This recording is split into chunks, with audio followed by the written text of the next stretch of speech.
बातमी आहे पाटण तालुक्यातून। दांडे पुलाच्या पुनर्बांधणीसाठी पाटण शहरातील वाहतूक मंगळवारपासून बंद करण्यात आलेली आहे। सतर्क न्यूजमध्ये सविस्तर आढावा।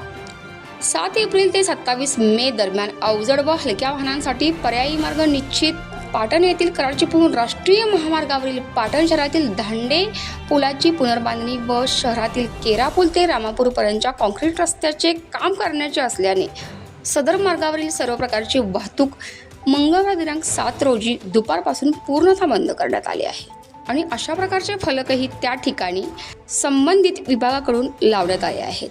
तर बुधवारी दांडे पुलाच्या पाडकामाचे काम हाती घेण्यात येणार असल्याचे संबंधित विभागाकडून सांगण्यात आले आहे।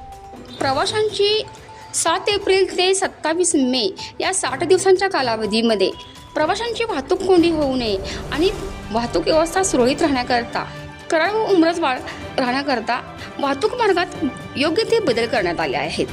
कराड व उमरज बाजूकडून चिपळूणकडे जाणारी अवजड वाहतूक कराड व उमरज येथील सरळ राष्ट्रीय महामार्ग क्रमांक 4 वरून पाचवड फाटा, उंडाळे, कोकुळ, मलकापूर, आंबाघाट, संगमेश्वर वरून चिपळूणकडे जाईल आणि चिपळूणकडून कराड व उमरजकडे येणारी अवजड वाहतूक याच मार्गावरून येतील।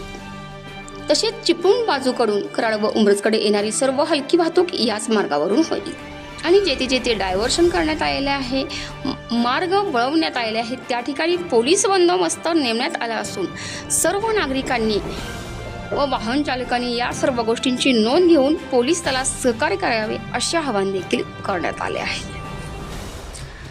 आणि या संपूर्ण महत्त्वपूर्ण अपडेटसाठी सतर्क न्यूज पाटण तालुका विभाग प्रतिनिधी नितीन खारमोडेसह संतोषी जगदाळे, सतर्क न्यूज पाटण।